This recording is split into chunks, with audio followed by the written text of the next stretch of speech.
हिंसा पीड़ित विश्व राह महावीर की तकता है। पापों के दल दल में फंस कर धर्म सिसकता है। वर्तमान को वर्धमान की आवश्यकता है। ओ हो वर्तमान को वर्धमान की आवश्यकता है। हिंसा पीड़ित विश्व राह महावीर की तकता है। पापों के दल दल में फंस कर धर्म सिसकता है। वर्तमान को वर्धमान की आवश्यकता है। ओ हो वर्तमान को वर्धमान की आवश्यकता है। आचार्य श्री जी के चरणों में हम झुका रहे अपना माथा, जिनके जीवन की हर चर्या बन पड़ी स्वयं ही नवगाथा। जैनागम का वह सुधा कल जो बिखराते हैं गली गली, जिनके दर्शन को पा करके खिलती मुरझाई हृदय कली। ओम ह्रीं श्री 108 आचार्य विद्यासागर मुनिंद्राय।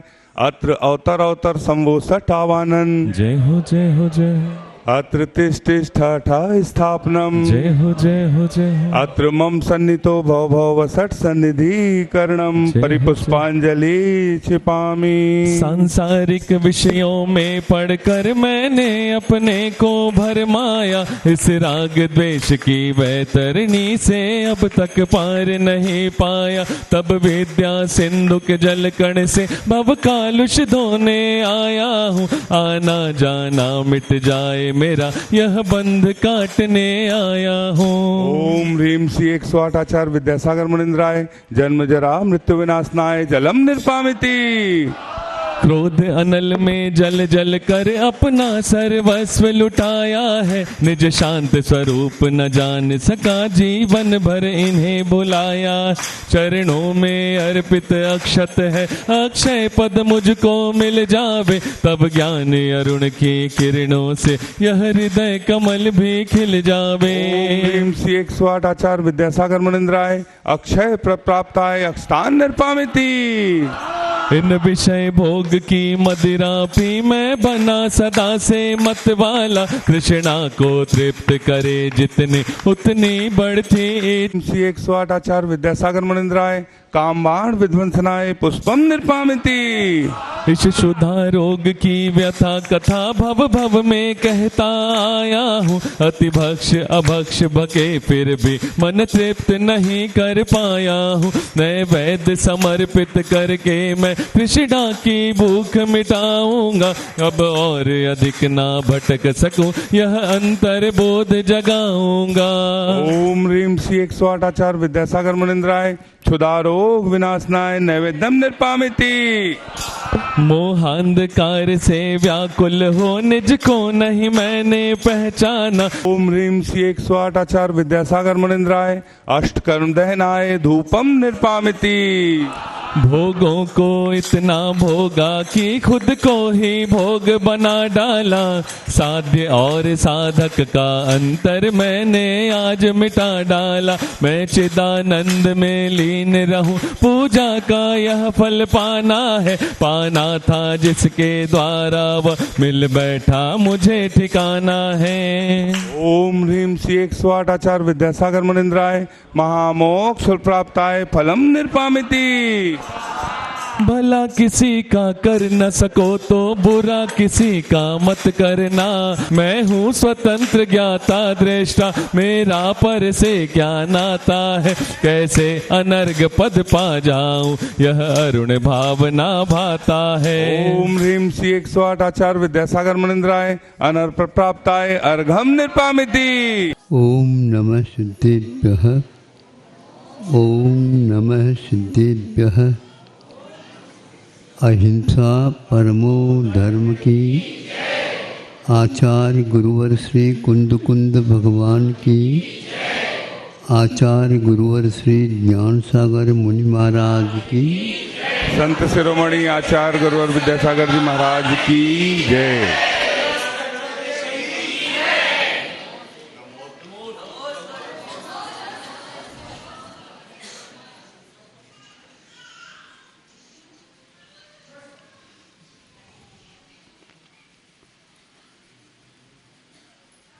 छोटे भाई विभीषण, रावण और भी मित्रजन मिलकर के, चूँकि ये विद्याधर क्षेत्र में रहने वाले हैं, इसलिए नित्य नए विद्याओं का अर्जन करते रहते। तो इन सब मित्र मंडली के साथ, भाई के साथ रावण पहुंच जाता है भयानक अरण्य में। क्योंकि विद्या सिद्ध करने के लिए एयर कंडीशन में नहीं होता हूँ, उसके लिए भय को जीतना होता है और आत्मनिष्ठा बढ़ानी पड़ती है। सम्यक दर्शन का इसमें कोई विशेष स्थान नहीं रहता भी है, लेकिन इन लोगों में वह मुख्यता नहीं थी। अपने अपनी विद्याएं सिद्ध करने के लिए उस जंगल में सब लोग फैल जाते हैं। जो विद्याएं ले रखी थी उनके ऊपर ध्यान रख कर के सब लोग साधना करना प्रारंभ करते हैं। किसी किसी को 10,000, किसी किसी को 5,000, किसी को और संख्या के अनुसार विद्याओं का जाप करना होता है। किसी को 10,000 या 5,000 करना तो 5,000 होने के उपरांत भी नहीं हो पाता, एकाग्रता की कमी होने से। जैसे सीए के बच्चे सीए नहीं निकाल पाते कई बार। ऐसा क्यों होता है? एक ही बज रहा, अंतिम रहा, लेकिन अंतिम ही नहीं निकल पा रहा। उसकी अपनी विधि रहती है, उसके अनुसार करना अनिवार्य होता है। अंक उतने मिल जाना ये बहुत कठिन सा होता है। नहीं होता ऐसा तो नहीं है, लेकिन फिर भी कठिन होता।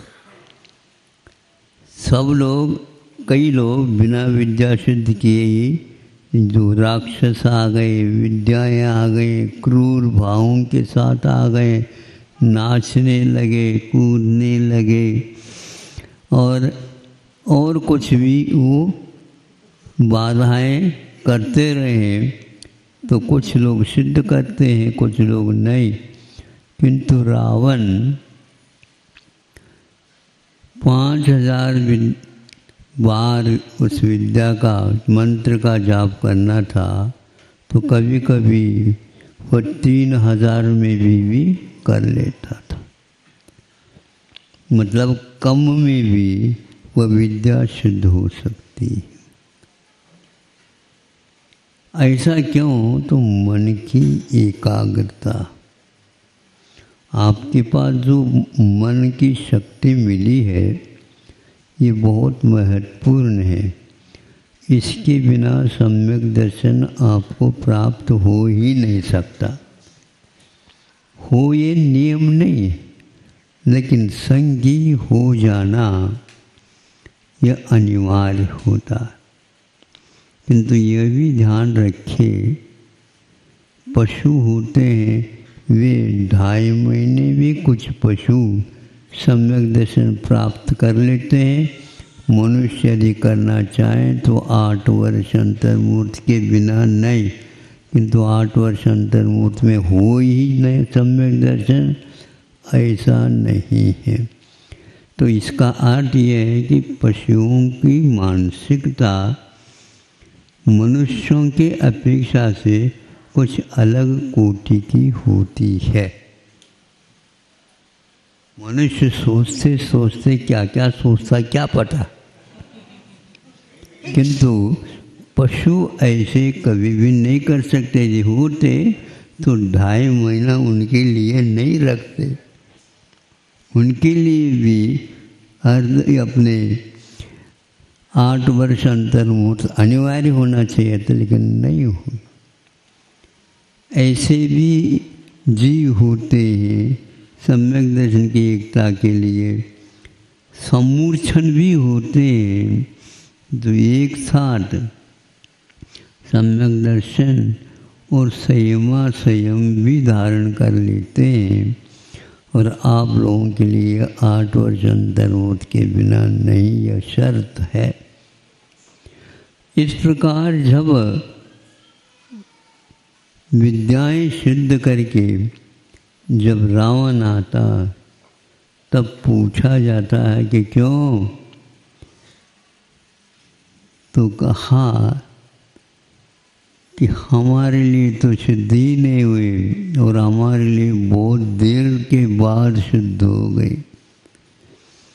रावण के बारे में पूछा गया तो ऐसा कहा कि 5000 विद्याएं जाप लेने के स्थान पर कम में भी हमें प्राप्त हुई और खूब उन विद्याओं के द्वारा परीक्षा हो गई और उन परीक्षाओं में पास हो गए, इसलिए विद्या सिद्ध हो गई। कठिनाई आती है, बुखार आ जाता है तो परीक्षा देना कठिन होता है ना, ऐसे ही तो इससे भी बढ़कर के कभी कभी रौद्र परिणाम के योग्य ऐसे भीषण परिचय उपसर्ग होते हैं। उनमें भी कई मुनि महाराज पास हो जाते हैं और कुछ महाराज जो है ऊपर होकर के पुनः नीचे आना पड़ता है। इन भावों के साथ जब हम तुलना करते हैं तो विद्याधर हो करके रावण विद्याओं को सिद्ध करता था। इतने परिचय और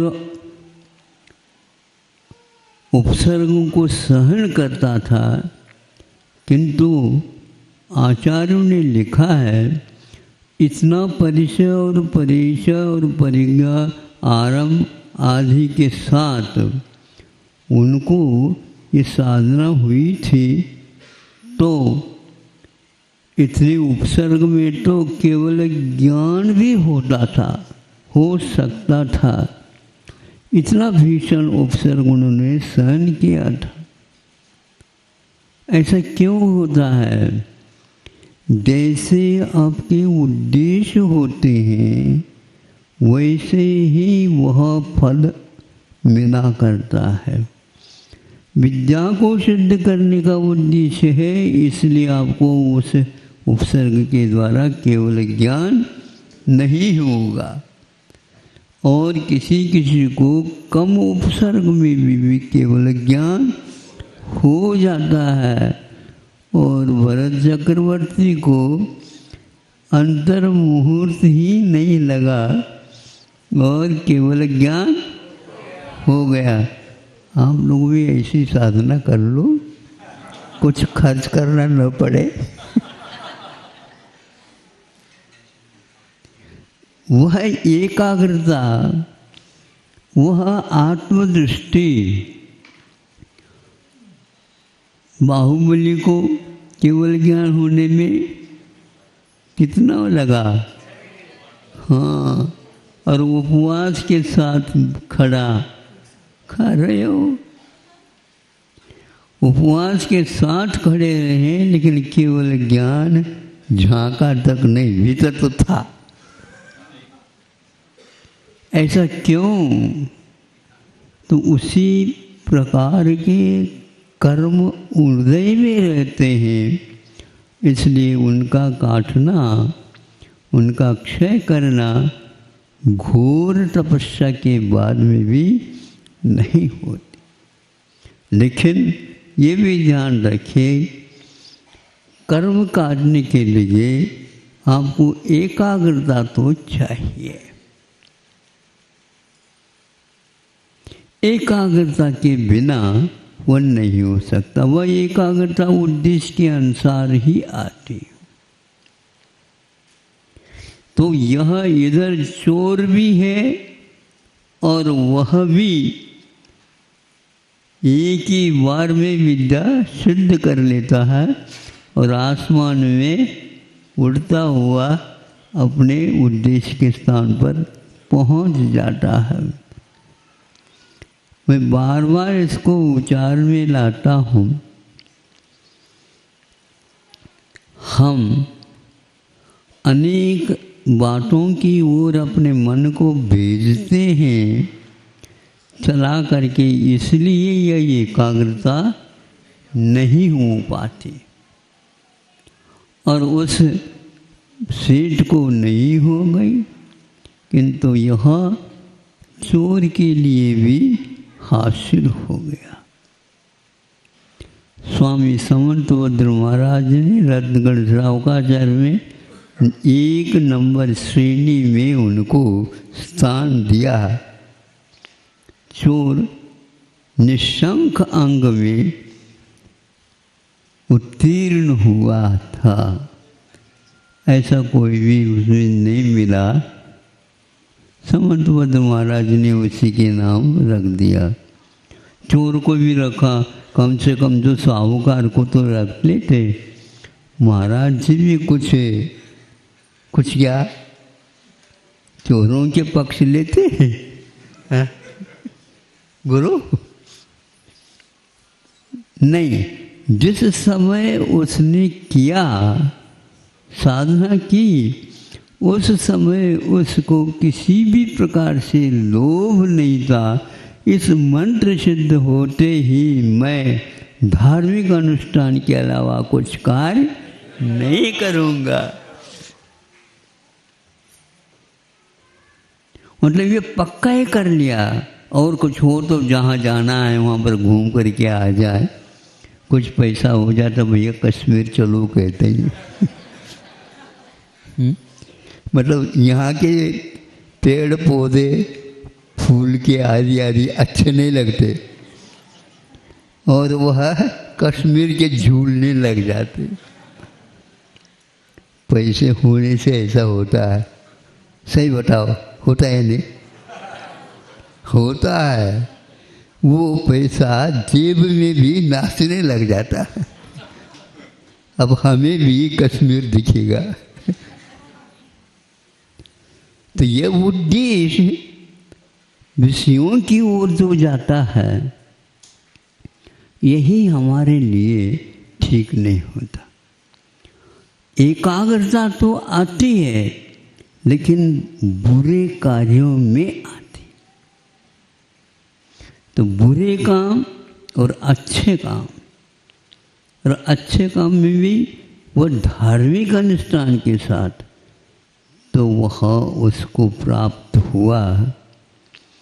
इसलिए हमें भी धार्मिक अनुष्ठान एकाग्रता के साथ जो कुछ भी है उसको चढ़ाते हुए, हमारे पास तो कुछ है ही नहीं तो हाथ ही भर कर लेते हैं। कितना मिलता होगा क्या पता, उसके ऊपर आधारित तो नहीं है।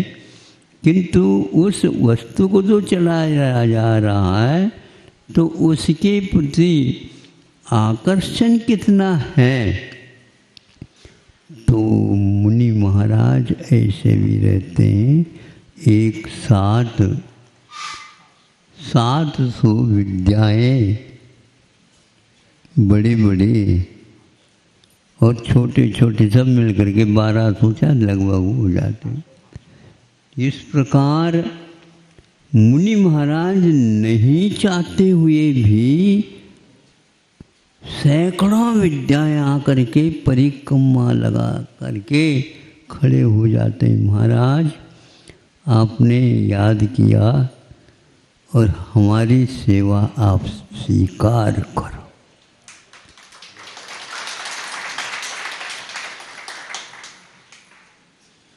उन्होंने आंख भी नहीं खोली। इसका अर्थ विद्या सिद्ध करने के लिए उन्होंने तप नहीं किया था। 1200 विद्या और हम एक की सिद्धि के लिए बैठ जाते हैं। आ गया कहाँ से आएगा? आपका तो उसी ओर दृष्टि है।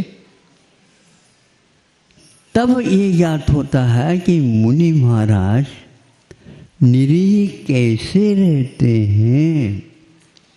कोई किसी भी वस्तु के प्रति ईहा नहीं रखना। सारे लोग तो अपने अपने इष्ट की भक्ति कर रहे हैं, हमें भी वो कुछ करना नहीं। सारे के मतलब ने आप इष्ट को भी कौन से चुना है? हमारे लिए इष्ट मात्र कर्म की निर्जरा, और निर्जरा यदि कर्म की होगी निश्चित रूप से केवल ज्ञान भी सामने आकर के खड़ा। अभी से अभ्यास करना प्रारंभ कर दो। एक बच्चा आग्रह करता है, नहीं दिया जा रहा है, वह कहता है अपने आग्रह पर अडिग, बेटा भोजन कर ले। जब तक वह जो मांग हमने रखी है सरकार आपको देना होगा, तो वह तो हासिल कर लेता है। उसी प्रकार आप भगवान के सामने सरकार हम यहाँ से उठेंगे नहीं, तो ऐसे ही वह चोर हो करके भी अब चोरी तो छोड़ दी, हासिल हो गई विद्या और एक सेकंड नहीं लगा। वहाँ पर जिनके माध्यम से यह मंत्र उपलब्ध हुआ था, इनडायरेक्ट भले ही वहाँ पर जाकर के देखता है कि ऐश्वर्य मंदिर अकृत्रिम चैत्यालय आदि दे करके ये देखो। आप लोग हो तो उसमें से एक ईंट तो कम से कम खिसका दो, क्योंकि सोने की ईंट है, रत्नों की ईंट है, वो आपके यहाँ काम में नहीं आएगी। इसलिए नहीं आएगी, वो अकृत्रिम है, वही के लिए है वो। अब आप लोगों को सोचना, रत्नकर्ण श्रावकाचार्य पढ़ करके उनमें से ये 8 अंग के कौन कौन निष्णात हुए हैं, उनके माध्यम से देख करके अपने जीवन में भी उसको घटित करने का प्रयास करना चाहिए कि धार्मिक क्षेत्र में कोई छोटा, कोई बड़ा, कोई धनी, कोई साहूकार, कोई निर्धनी आदि कोई विचार नहीं होता, किंतु भावों के धनी होना स्वीकार किया गया है। तो हमें भी अब अपने भावों को ऐसे करना है जिसके द्वारा हमारा संसार और दूसरों के भी संसार वह कम हो जाए और एक प्रकार से ये सांसारिक दुख से सभी लोग पार हो जाए। लेकिन ध्यान रखो, इसमें कोई भी हम सहयोग ज़्यादा दे नहीं सकते। दे सकते हैं बाहर से, किंतु भीतर से आपको ही हथौड़ा चलाना होगा। जिस कर्म के ढेर पर आपने ढेर लगाया है, देर भले लग जाए किंतु ढेर साफ हो जाए, ऐसे उद्देश्य बना करके आपको इस मानव जीवन को सार्थक बनाना है। अहिंसा परमो धर्म की जय।